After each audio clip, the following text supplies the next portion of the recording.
आज सबसे पहले बात करेंगे देश के 5 राज्यों के चुनाव परिणामों की, क्योंकि आज 5 राज्यों के चुनाव परिणाम के रुझान सामने आ रहे हैं। लेकिन सबसे ज़्यादा चर्चे में पश्चिम बंगाल का चुनाव परिणाम है, जहां टीएमसी का गढ़ ताश के पत्तों की तरह भड़क रहा है और बीजेपी शून्य से शिखर तक पहुंच रही है।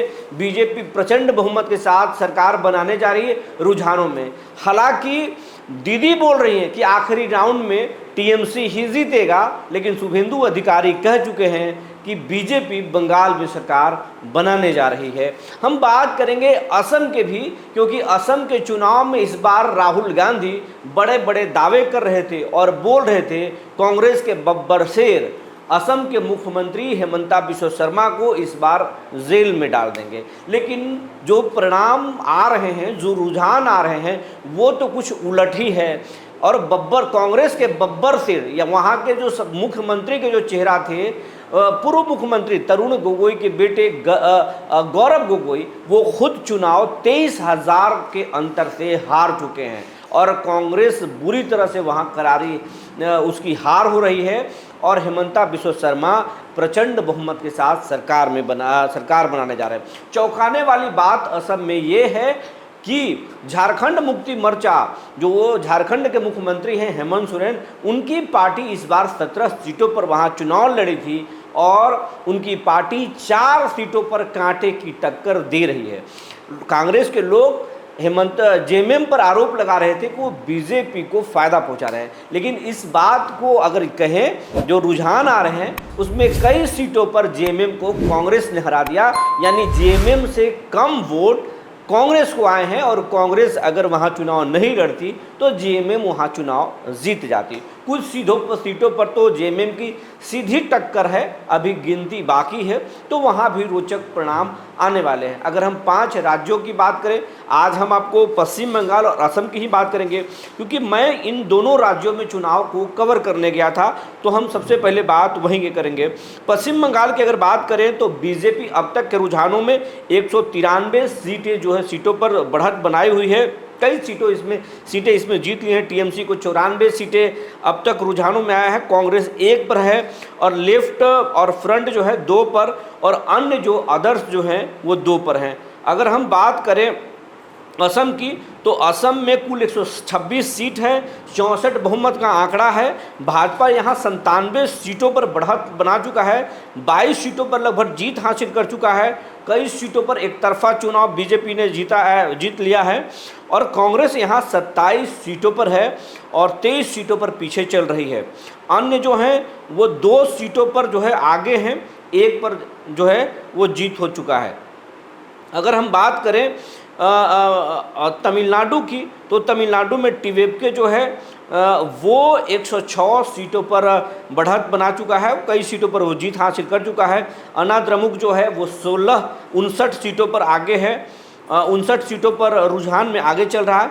और डीएमके जो है वो 59 सीटों पर है और 100 सीटों पर वो लगभग पीछे चल रहा है, ऐसा कहा जा रहा है। अन्य जो है वो 10 सीटों पर आगे चल रहे हैं, तो ये वहाँ की स्थिति है।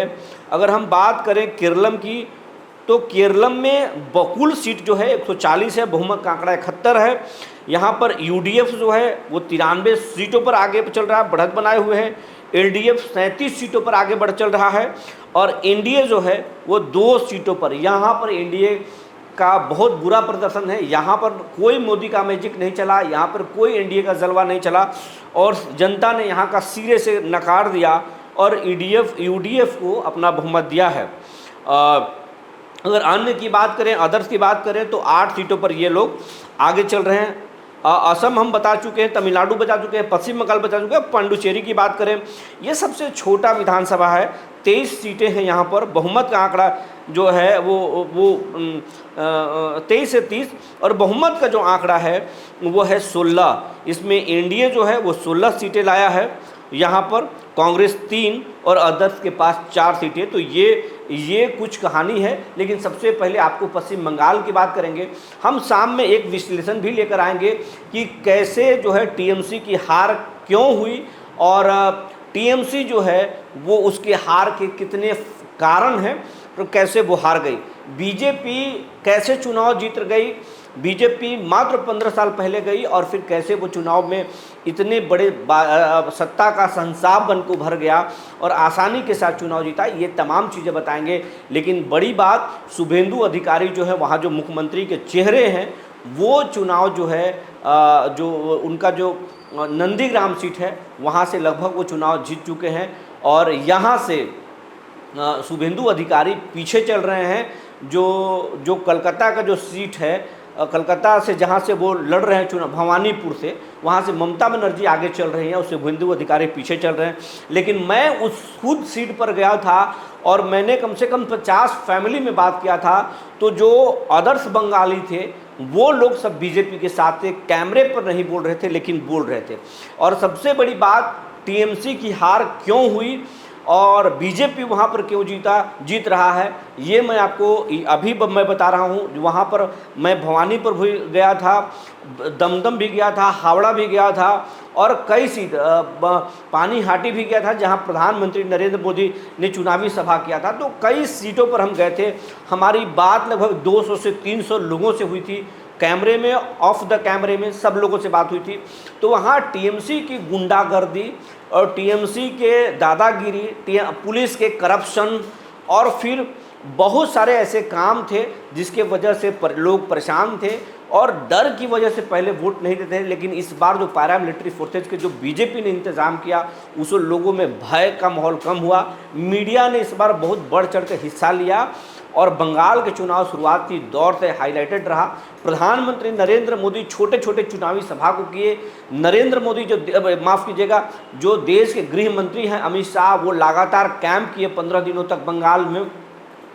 और जो बीजेपी है वो कई राज्यों के नेताओं को, जो संगठन से जुड़े थे, उनको वहाँ झोंक दिया था। लेकिन इस बार बंगाल के नेता जो थे वो फ्रंट फुट पर खेल रहे थे और अदर स्टेट के नेता पीछे खेल रहे थे। यही जो रणनीति है बीजेपी के जीत के कारण बनी और साफ तौर पर। लेकिन ये बीजेपी के जीत से ज़्यादा कहिए तो बंगाल के लोग जो है डर, दहशत, भ्रष्टाचार और गुंडागर्दी के खिलाफ इस बार वोट किया है और चुप्पा वोट किया है। वहाँ चुपके नहीं बोलते, चुप्पा बोलते, चुप्पा वोट किए थे। और इस बार जो एग्रेसिव तरीके से लोगों ने पोल किया था, बढ़कर चढ़कर जो पोल किया था, उसी का नतीजा था। तो ये कुछ जानकारी थी जो हमने आपको बता दिया। तब तक के लिए धन्यवाद।